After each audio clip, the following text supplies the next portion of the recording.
Hello বন্ধুরা, সবাইকে good afternoon. তো তোমরা সবাই কেমন আছো? আশা করি ভালো আছি। আর আমি নিচে থেকে ওপরে যাচ্ছি, ছাদের ওপরে, কারণ আমি দোতলায় থাকি, নিচে আরও ঘর রয়েছে। আর ল্যাট্রিন বাথরুম দুটো দেখা যাচ্ছে। আর আমি সিঁড়ি দিয়ে উঠছি, দেখো। তো ঘরে গরম করছে, আর বাবু রয়েছে ঘরের ভেতরে। বাবু এখন ছাদে আসেনি। তো আমার কি মন হচ্ছে আমি একটু ছাদ পেনে যাই। কাজকর্ম করে এসে বন্ধুরা হাঁপিয়ে যায়, শরীরটা ভালো যাচ্ছে না বেশ কিছুদিন ধরে। একদম মন মেজাজ খারাপ হচ্ছে, শরীরটা প্রচুর খারাপ করছে। আর আমি ছাদ পেনে দেখতে দেখতে যাচ্ছি যে কারা রয়েছে।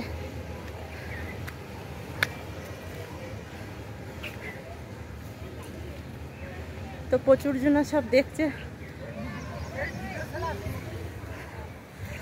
আর আমার এখানে একটা দাদা বসে আছে, আমার ভিডিও করা দেখে বলছে যে ভিডিও ছাড়া আর কিচ্ছু না।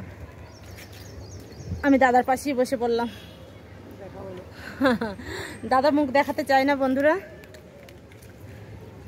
তো তোমরাই বলো ভিডিও ছাড়া আর কি করব।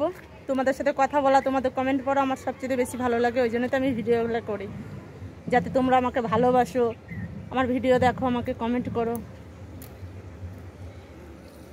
সিঁড়ি দিয়ে এইটুকু আস্তে আস্তে হাঁপিয়ে গেছি, আর এখনো মুখে ঘাম রয়েছে। মুখ দিয়ে জল চলে আসছে। তো চারপাশটা দেখো বন্ধুরা, যে ঘরটা তৈরি হচ্ছিল এটা তিনটে চারটে ছাদ হয়ে গেছে, এখন ভেতরে তৈরি করেনি।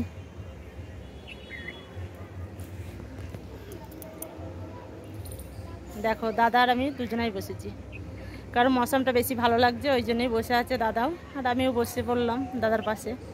এখনো রান্না করতে পারিনি বন্ধুরা, রান্না হয়নি, রান্না একটু পরে বসাবো।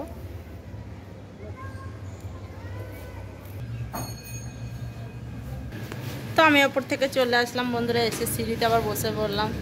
আর দেখো বৃষ্টি হয়েছে প্রচুর, কারণ আমি ডিউটিতে যেতে পারছিলাম না, এত বৃষ্টি। ভিজতে ভিজতে ডিউটিতে গেছি, ডিউটি পালন করেছি। আর চারদিকে সবচেয়ে ভিজে হয়ে আছে, এখনও শুকায়নি আমার মনে হচ্ছে, কারণ যেহেতু রোদ হয়েছে, তাহলেও ঘরের ভেতরে এইগুলো সব করছে।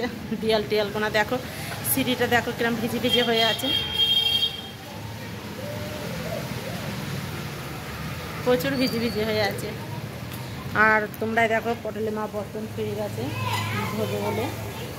ধোবে বলে বর্তন ফিরে গেছে, তখনও ধোয়নি, ও ডিউটি থেকে চলে এসছে। আর রাকেশ তো ঘরের ভেতরে চুপচাপ বসে রয়েছে বন্ধুরা। চলো রাকেশ কি করছে তোমাদের একটু দেখাই।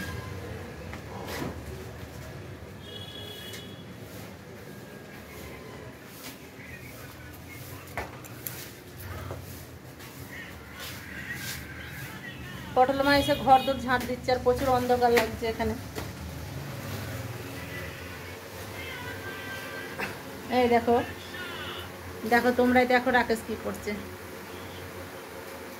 রাকেশের ফোন ছাড়া আর কিচ্ছু না বন্ধুরা, ফোন পেলে আর কিচ্ছু চাই না। ফোন ওর খুব ভালো লাগে দেখতে, কার্টুন ফাটুন এইসব দেখবে।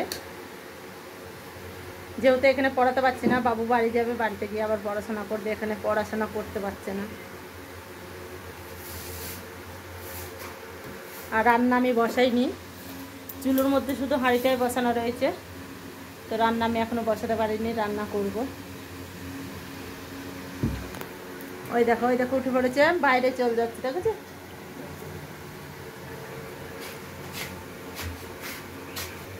তো আমি একটু শুয়ে পড়েছি, প্রচুর ক্লান্ত বোধ লাগছে, ওই জন্য শুয়ে পড়লাম।